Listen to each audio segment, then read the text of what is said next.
Good morning, Tim. How are you? Good morning, lad. How are you today? Okay, you bracing for Milton? Yeah, we got our battens hatched, battened, I guess is the way to put That's it. good. We put up a tornado touchdown just about 15 miles north of us here Wow. in Riviera Beach, Palm Beach Gardens.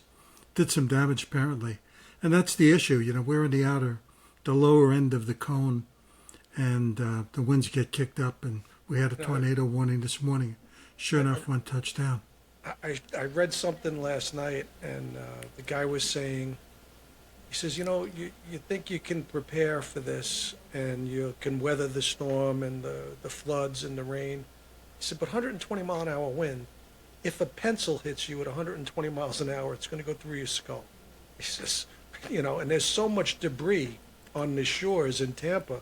The only thing that's not going to hurt you, and even then it might cause some damage, is a cotton ball flying at 120 miles an hour. He said, so just be careful of all of this flying debris that's going to be out there. Yeah, you could feel the pressure in and the humidity just Mm. building up. There's so much, but we're batting down. I think we got our water set and all our batteries and stored up our phones. So, That's good. That's uh, good. Any so thoughts on the markets this morning? the one thing that struck me was when we talked about Mulligan the other day, and I realized that the 10-year had gone to 405. Right, When the Fed lowered rates, the 10-year was 378. right. He lowered rates by 50 basis points, and now the 10-year is 405.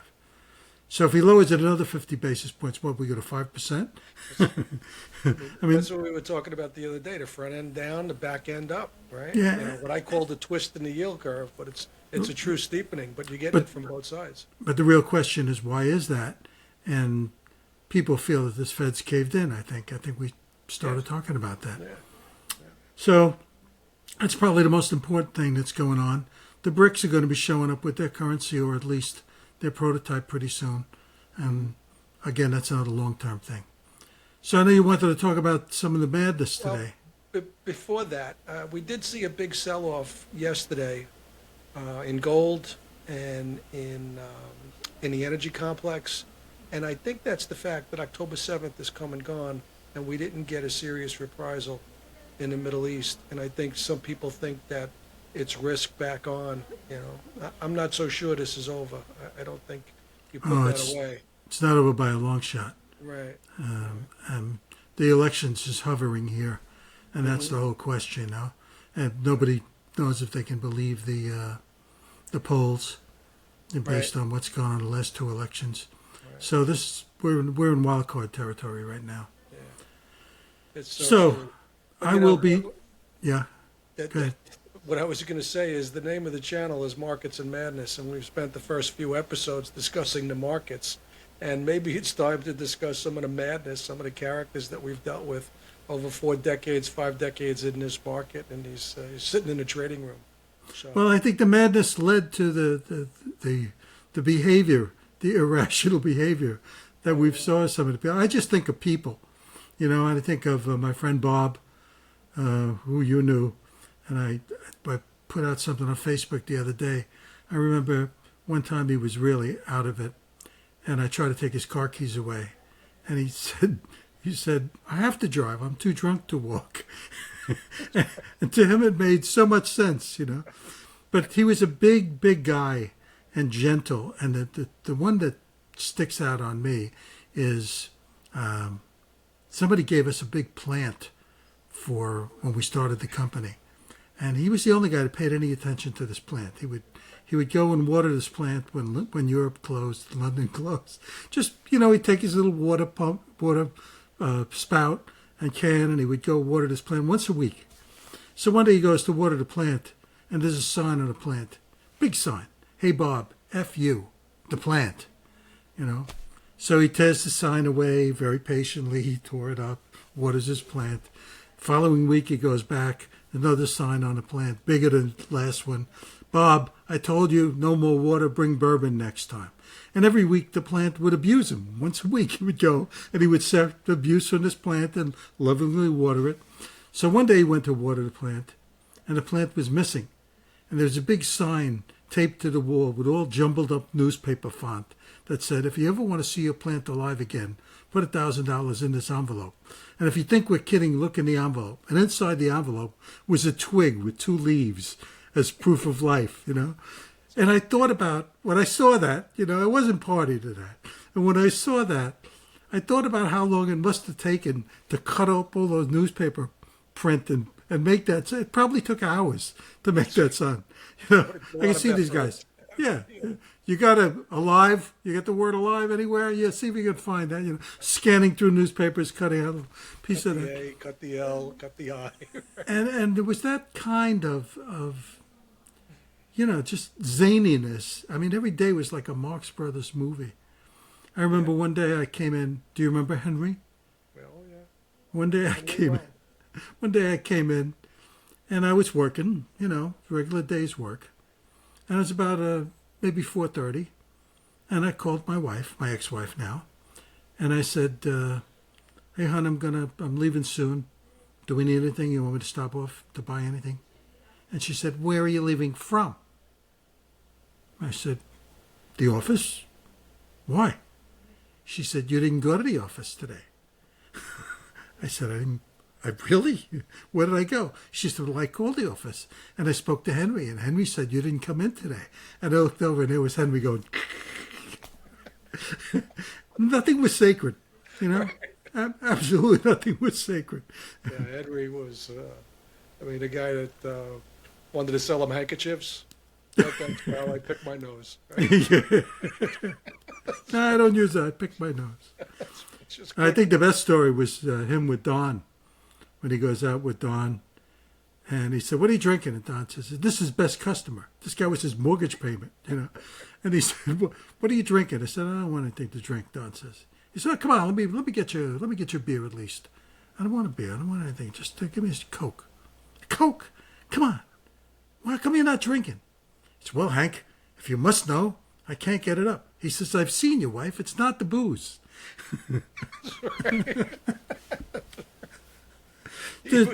He was so quick and so fearless. It just, you know, anything Well, could come out of his mouth. fearless, yes, but there wasn't a filter over here somewhere. No.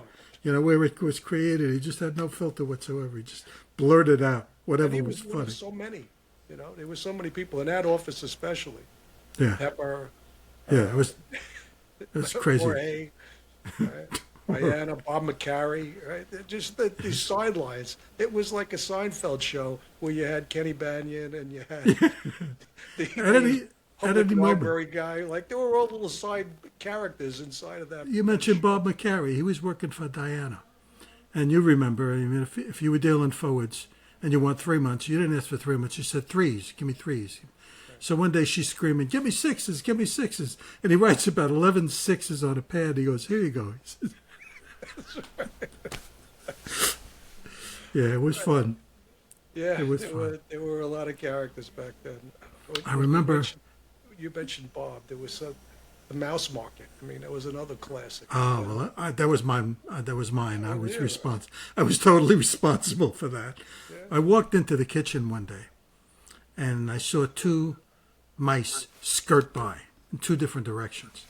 So I walked out and I screamed to my partner, "Hey, Jimmy, we better get an exterminator in here." "Why?" "I just saw 2 mice." "2 mice? Come on. What the hell is that?"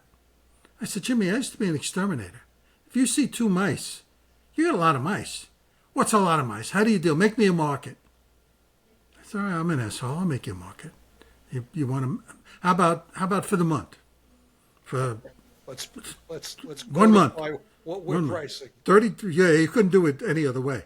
31 days. Okay, 31 days. We got it. 1 month, and we put out 12 traps. Right, 12 traps. We negotiated about that. We got the 12, and then on the traps is peanut butter. Okay, good, all good. All right, now make me a market. Well, he was obviously a seller, so I said 3, 4. He said, "Yours, all under 3, all under." And now, meanwhile, people in the desk are shouting up, "Give me some of that. Yours, yours." I hear them all, "Yours, yours." Before you know it, I'm long $100 a mouse. And I'm long at 3. So we put the traps out, and the next day I come in.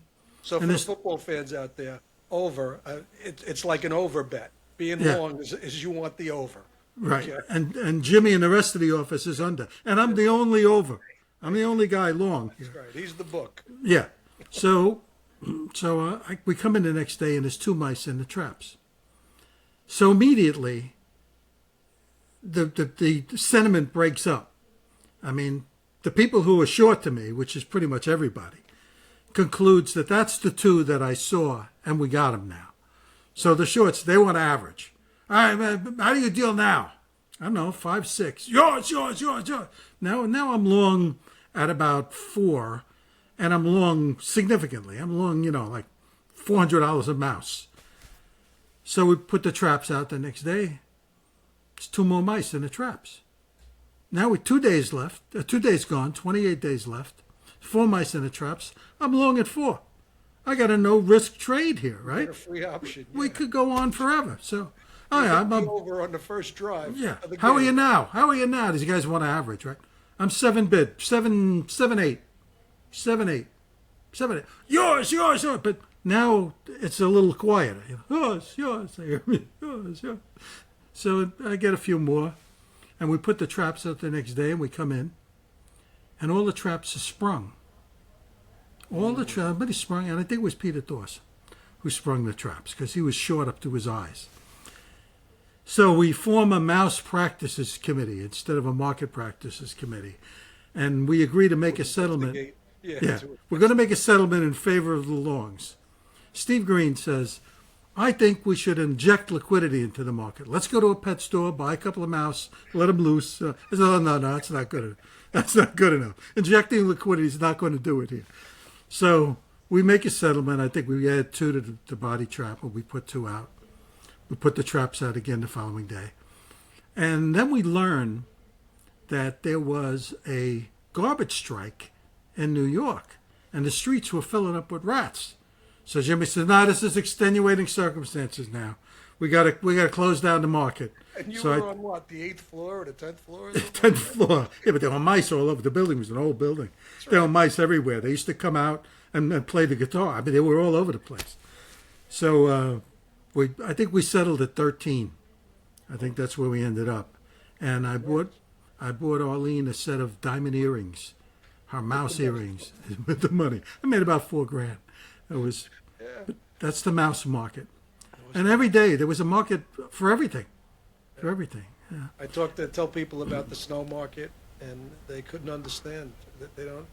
And now there was a real market. There was a guy I worked with not too long ago who went to a weather exchange, and talking about how you can quantify it. And they had different zip codes. Well, I was with M&T Bank in Buffalo. I was the capital markets manager, and I positioned 2 accounts with a snow hedge. Right. We had a ski slope that needed a lot of snow, right. And we had the city of Buffalo, which when it snowed, it really snowed, and it cost them a ton of money. So I said, "Well, let's look, and we'll create." But nobody bit, But that was 1985. That's right. They weren't ready for it. But no, it was an exchange, a weather exchange. Yeah. I forget who put it. I don't know if it ever went anywhere, but that was the idea. And Eddie did the first snow trade to me. We came in that one day, and I looked out the window, and it was snowing. And I said, I wonder how much snow we're going to get. And Eddie said, I will physically deal you snow to this month, or to the end. I think the end was income tax day. I think it was April 15th. Spot end was the end of snow. And I said, well, how are we going to settle? And he opened up the Daily News, and at the bottom of the weather page was Central Park Reading, and that was the settlement. And he would call Frank Fields. I mean, the snow market was. And after the snow market ended, total Stanley Cup Golds was the next market that would roll into that. Yeah. And I remember Eddie let somebody out of a Corvette, right? The guy who sat next to him. Gene Gregoretti lost the Corvette. Yeah, and Eddie he had to pay Eddie, and Eddie sat next to him for 8 or 10 hours a day and let him out. Let somebody out. Yeah. Yeah, those were interesting times. Yeah. They were sick markets. When you put all these degenerate traders together, that's what it was. The stress builds up, and you'd have panic in your eyes and in your heart for an hour, and then it would be dead for 2 hours. I gotta wonder. It must be going on now. I think these guys take risk that's every bit as big, but it's not in a room where everybody's screaming No. and yelling, you know. I think It's all it's quiet all, now. you know, what Steve had told me years ago is you just change the dial. You just move it a little this way. You just move it a little that way. You don't really you don't really make your market. You don't look in somebody's eyes. You know, I remember when I was at SocGen in the beginning, and Swiss Bank would call up, Swiss Bank Basel. Mrs. Swiss Bank Basel, what is your dollar German? And he'd make the hair on the back of your neck stand up. And you know, you. Well, the whatever Bourse price must have you been do. worse. The Yeah. Bourse must have been worse, where you're looking at Oh, the guys in Chicago, you know, the futures Yeah. markets. They would stare in one. Paul, my friend who was the big local out there, told me he's sitting next to a guy for years. All of a sudden, the guy grabs his chest, has a heart attack in the pit, falls down. And somebody looked and said, I sold him 50. You saw it, right? You saw it. And they were all looking at the guys on the floor. I sold him 50. And they tried to go to his clearer at the end of the day, and he had so many out trades into him. People trying to, no honor among those thieves. No, that's true. That's a good point. The stress and the pressure. Well, the pressures in these markets, get back to the markets, the pressures in these markets are just building. I think we're just starting to see the beginning of it, you know. And the election is just hanging in the balance, you know, and the House is up for grabs. The Senate looks like the Republicans at least got an edge on the Senate, if you can believe the polls. But you got wildness here. I mean, there's huge differences. Yeah, I saw a clip last night, Tucker Carlson interviewing Elon Musk. And they're both laughing. And Elon's saying, if Trump doesn't win, I'm effed. He's going, they're going to get me. It's nothing like it. He says, I have no plausible deniability. And he's laughing. He says, they'll put me in prison. I'll never see my kids. But that's what I got to do. And I looked at the vice presidential debate, and all I could do is look at Walz and say, what a target-rich environment this is. You know, I mean, this guy's got so many. There's a video floating around of Michigan. I forget what town in Michigan city. It might have been Detroit. Policemen shooting paintballs at people on their stoops, sitting on it during COVID, because the rule was you can't be out on COVID. And the cop says, "Okay, light them up. They're out. They're in violation. Light them up." And all of a sudden, these guys start shooting paintballs at people outside their stoop. And I'm thinking, this where are we here? You know, at least it was paintballs. It wasn't live rounds. But Yeah. COVID changed a lot. And it made the world a very different place. A very different place. the world was always like this. I'll tell you. In the 70s, when I was in the National Guard, and I had done my active duty, and I came back and I was on reserves, and I got activated to deliver mail by Nixon. I mean, we had bayonets and live rounds and gas masks. I mean, that was the world. And it was 50 years ago. So, I mean, when push comes to shove, and the rulers are in charge, they're really in charge. They're not playing with fake bullets. I mean, they're real.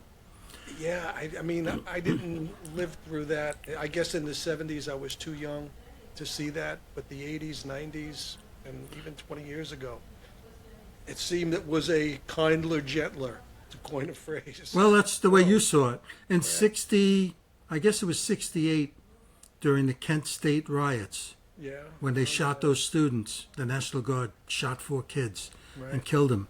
Fort Wayne, Ohio. That was the song they made out of it. Yeah, and then after that, you had riots, and I went into the army, the real army. The days the guys landed on the moon.